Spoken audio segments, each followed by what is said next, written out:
Hello and welcome to this morning's Liverpool News Roundup here on Anfield Agenda. I am going to take you through all of the latest Liverpool news, including reports around the futures of Ryan Gravenberch, Ibrahim Konate, Joe Gomez, and Calvin Ramsay. We've got some news around Harvey Elliott's potential return to Liverpool. We have some quotes around Florian Wirtz and Mohamed Salah and a few other bits. So hit the like button, hit the subscribe button, you know the drill at this point, hit all the buttons, and let's jump straight into the news. Let's start off then with Ryan Gravenberch, who is being linked with a move to Barcelona this morning, but I don't believe this report. I'm going to put that out right now, but yeah, let's have a look at this one. So this is according to Facajes, residents of Bullshit Island, of course, who said Barcelona are ready to make a bid of £44 million.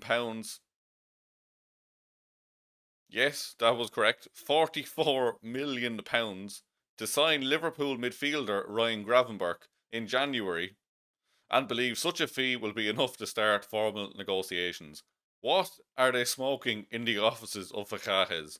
Again, we've talked about this outlet on the channel before. Like, do they literally just spin a wheel every morning with a player, a club, and a fee? Like, £44 million doesn't get you into the room to talk to Ryan Gravenberch. Liverpool do not get out of bed for £44 million for a player of Ryan Gravenberch's quality. Just stop that right now. I know it's absolute bollocks and they probably shouldn't even be discussing it, but I think like this stuff has to be called out because that is absolute nonsense. There's no way Liverpool let him go, let alone in January. There's no way we consider a fee of £44 million, and there's no way that Barcelona would potentially believe £44 million would be enough to get Ryan Gravenberch out of Liverpool, because I don't know what he's worth in all honesty, but I know it's a hell of a lot more than £44 million.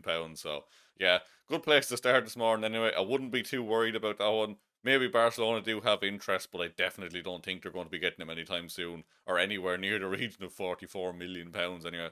A few quick stories, then I'm going to fly through these before we get back into the other stuff. So, Liverpool are open to permanently selling Calvin Ramsay in January if the right offer arrives. That is according to Sports Pito, that's Pete O'Rourke. We have a quote from Fabrizio Romano on Konate and whether he's made up his mind yet or not and his contract situation. He said, "Not yet, there are talks ongoing, but still no decision made on the player side.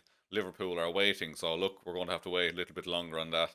I presume we will get an answer in the next few weeks, but we are still waiting on that one." And then, of course, we have AC Milan will launch an attack at signing Joe Gomez from Liverpool as soon as the window starts in January, and that's from Corriere dello Sport in Italy. So, look, AC Milan were linked with Joe Gomez before. He nearly moved there in the summer, and he probably would have if we gotten a replacement in. So, it's no surprise to see them coming back in.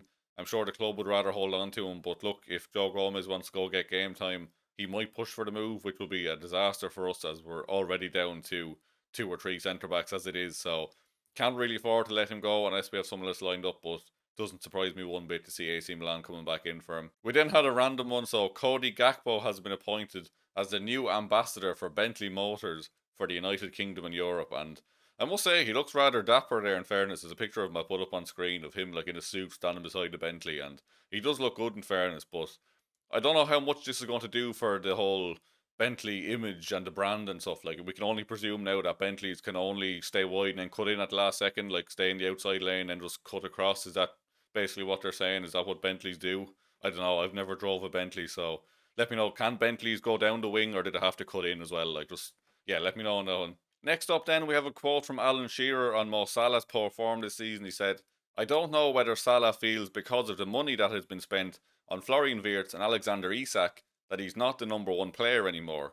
There's definitely something that's not right, whether that's the old age thing getting to him and not being as good as he was, but we're definitely not seeing the same Mo Salah as what we've seen." So look, there's been a lot of talk around this, like maybe like the egos and players like vying to be number one at the club.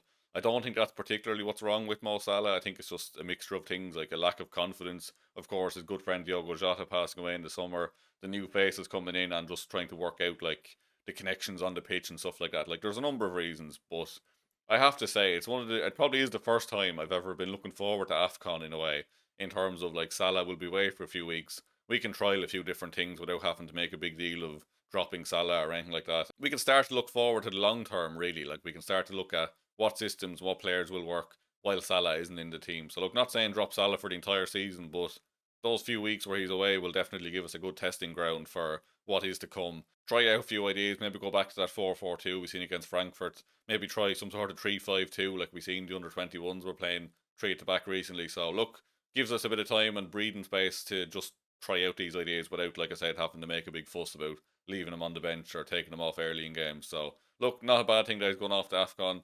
There is definitely something up with Mo Salah, but like I said, there's a number of factors, and I'm sure he will come back, to be fair, but maybe just even getting off to AFCON, maybe if Egypt do well as well, then he comes back with a fresh perspective and just it's probably good to take him out of this environment for a while and then let him come back fresh after AFCON. So, like I said, probably the first time I've ever been looking forward to AFCON, in fairness. So, yeah, let me know what you think on that one. Next up, then, we do have a report from Bild in Germany speaking about Florian Wirtz, which said Florian Wirtz is not particularly bothered by the comments and criticism he has received. They usually come from a certain quarter. Rooney, Ferdinand, Neville, they're all former players of arch rivals Manchester United. Inside Liverpool, there is little panic. Slot and his coaching staff believe Wirtz's adaptation is following a natural curve. The club recognise the gap between the tactical rhythm of the Bundesliga and the relentless physicality of the Premier League. The view from within Melwood is that patience will be rewarded. I don't know why it's Melwood, it should be the Access Centre there, but anyway. It was the same story for a host of imported talents before him. Fabinho, Andy Robertson, and even Mohamed Salah took time to settle into Liverpool's intense environment. Wirtz, just 21, is adjusting not only to a new league, but also to the demands of a manager who values pressing and possession in equal measure. Now, I don't know if I agree with that last sentence, because I don't think we really have a press at the minute, but outside of that, I can fully see why Wirtz would just ignore this criticism. Like, as that article pointed out, like, a lot of it is coming from former Manchester United players, and he should just not listen to wherever the criticism is coming from. He shouldn't be listening to it. Like, he shouldn't be letting that get into his head, in fairness. So, good to see that it's not getting to him. We've seen pictures of him on international duty with Germany at the minute, and he's smiling, he looks happy, so I'm sure he won't be bothered by it, and I fully agree with the article there in saying that the club will have no worries at this point. Like, it does take players time to settle in, and something that only clicked with me, like, in the last day or two as well, is, like, the criticism he's gotten. It's not like, if the team was playing really well and he was absolute dog shit every week, I would be getting worried, but, like, it's not like the team has exactly been flourishing anyway. Like, yes, like, he could have been better, but he's still creating chances. He's not hiding on the pitch. He's still looking for the ball. He's not going around with his head down. He's not just walking around. Like, he's putting in the effort. He's keeping his head up. And like I said, if the team was playing poorly anyway, so it's not like it's just him. Like, if everyone else was playing brilliantly and he was shit, I think, yes, it would be cause for concern. But I think we will see a progression as the team gets better.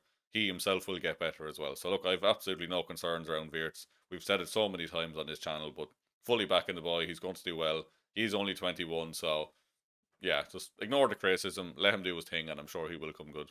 We'll finish up this morning then with a story around Harvey Elliott. So there's been a lot of chatter recently that he could be coming back to Liverpool. Aston Villa don't seem to be playing him at all. Unai Emery doesn't seem to fancy him one bit. So this is from The Athletic, who said, there's no specific winter window break clause in the loan deal, nor have there been any discussions over cutting his time in the Midlands short.